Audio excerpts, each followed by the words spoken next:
తాకట్లో ఉన్న మీ బంగారాన్ని అమ్మి కష్టాల్ని కాంపౌండ్ వాల్ దాటించే one and only solution prime gold hub మాత్రమే. కాంటాక్ట్ 8499938881.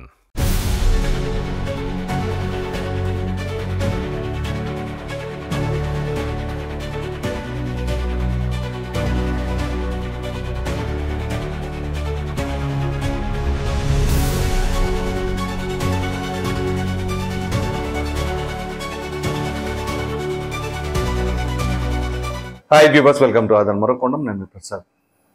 ఇక సంచలనమే లిక్కర్ స్కామ్లో సిట్ ఆఫీస్కి రానున్న మిథున్ రెడ్డి. వైసీపీకి దడ మొదలైందా? విషయం ఏంటి అంటే, మిథున్ రెడ్డి గారు ఈ యొక్క లిక్కర్ స్కామ్కి సంబంధించిన దాంట్లో కీలకమైన వ్యక్తిగా ఉన్నారు అని చెప్పేసి ఇప్పటి నుంచో వార్తలు వస్తూ ఉన్నాయి. సో వైసీపీ వాళ్ళు చెప్పుకునేది ఏంటి, కక్షపూరితంగా రాజకీయ కుట్ర అవి ఇవి అని వాళ్ళు చెబుతూ ఉంటారు.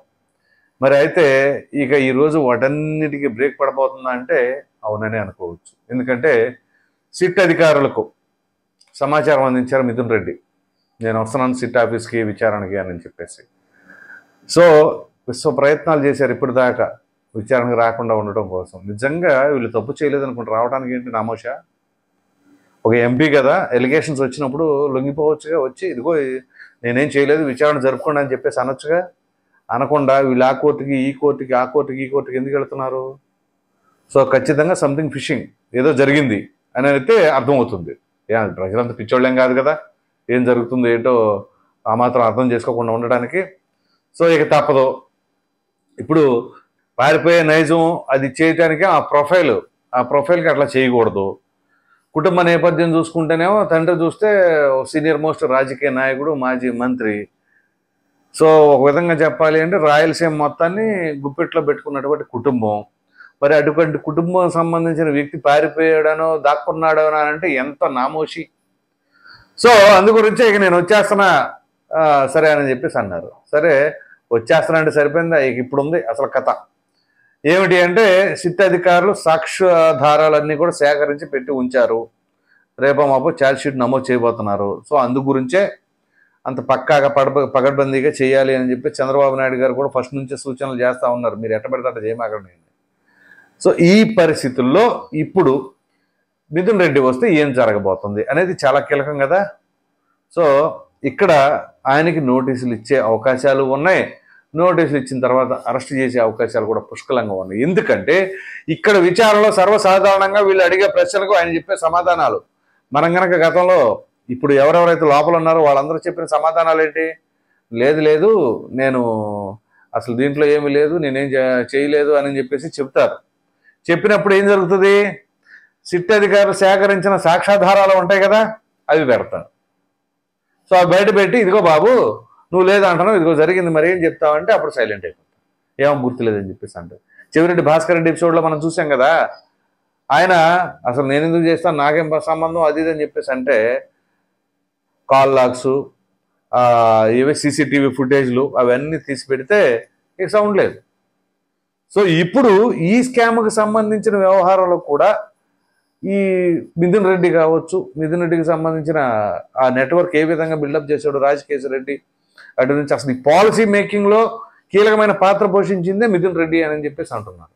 సో అంటే ఇందులో టాప్ 1లో ఒకడు ఉంటే టాప్ 2లో మాత్రం మిథున్ రెడ్డి గారు ఉన్నారు అని చెప్పేసి అయితే ఎక్కడ చూసినా ఇదే న్యూస్ ఇప్పుడు. సో అటువంటి పరిస్థితుల్లో ఇప్పుడు తప్పించుకునే స్కోప్ అనేది లేదు. సుప్రీంకోర్టుకి కూడా వెళ్తే అక్కడ కూడా అయిపోయింది. సో ఈ నేపథ్యంలో ఏం జరగబోతుంది? అరెస్ట్ చేస్తే అది పెను సంచలనంగా మారబోతుంది. ఆ సంచలనం కాస్త అది ఇంకెక్కడి దాకా దారి తీస్తుంది అనేది కూడా అర్థం కావట్లే. ఇప్పుడు అర్థమయ్యేదే ఉందిలే, దాదాపు అందరికీ తెలిసిద్దే.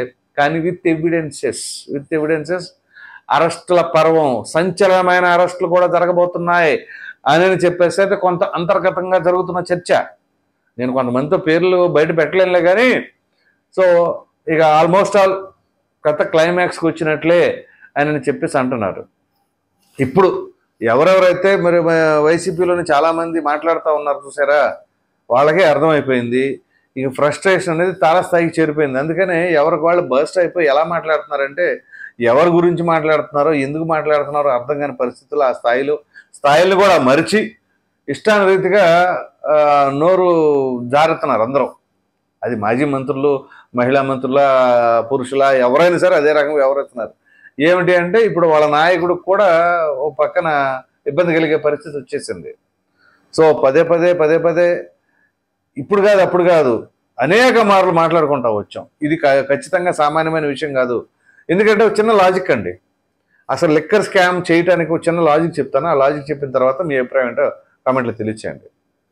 వీళ్ళ లాజిక్ ఎలా ఉంది నాకు అర్థమైంది. దాన్ని బట్టి ఒక రాష్ట్రం, మామూలుగా మన దేశంలో ఉన్న రాష్ట్రాల్లో ఏ రాష్ట్రం అయినా సరే ఆదాయం మీద, ఏ ఆదాయం, మద్యం మీద వచ్చే ఆదాయం మీద డిపెండ్ అయి ఉంటుంది. సో అటువంటి మద్యం ఆదాయాన్ని మన అకౌంట్లో వేసేసుకుంటే ఎలా ఉంటుంది అనేది వీళ్ళకు ఆలోచన వచ్చి ఉంటుంది. సో అందుగురించే సంపూర్ణ మద్యపాన నిషేధం అనే మాయాపదం ఒకటి బయటకు తీసుకొచ్చి ఈ లిక్కర్ స్కామ్లో ప్రభుత్వమే అమ్ముతుందని చెప్పేసి క్రియేట్ చేసి దాని వెనకాల ఇదిగో ఈ డిస్టిలరీస్ వాళ్ళతో డీలింగ్ సెట్ చేసుకొని అక్కడ నుంచి ఎంత ప్రొడక్షన్ వస్తుందో తెలీదు, నాసిరకం మద్యం, బ్రాండ్లన్నీ గాయం, ధరలు చూస్తే పెరుగుదల, ఓ ప్రక్కన చూస్తే నాణ్యత చూస్తేనేమో తగ్గుదల, బ్రాండ్లు లేవు, అవి ఏముందో తెలీదు, పిచ్చి ముందు ఎప్పుడు తాగుతాడో తెలీదు, అటు తాగినోడు మళ్ళీ కాసేపు ఆగితే వస్తాడు, వస్తే మళ్ళీ అదే ముందు దొరుకుతుందో లేదో తెలీదు, ఈడు మళ్ళీ రేపు బతికి తిరిగి వస్తాడో లేదో కూడా అర్థం కాదు. అటువంటి దారుణమైన మందుల్ని తయారు చేసి ఆదాయంతో విపరీతంగా నింపేసుకొని సంచులు, బ్యాంకులు, అకౌంట్లు, అన్ని రూములు మొత్తం డబ్బులతో నింపేసుకొని ఒక్కసారి అధికారం చేస్తే ఏమైంది, ఒక రాష్ట్రాన్ని నడిపేంత ఆదాయం వస్తుంది కాబట్టి దాన్ని మనం అకౌంట్లో చేసుకున్నాం, అయిపోయింది.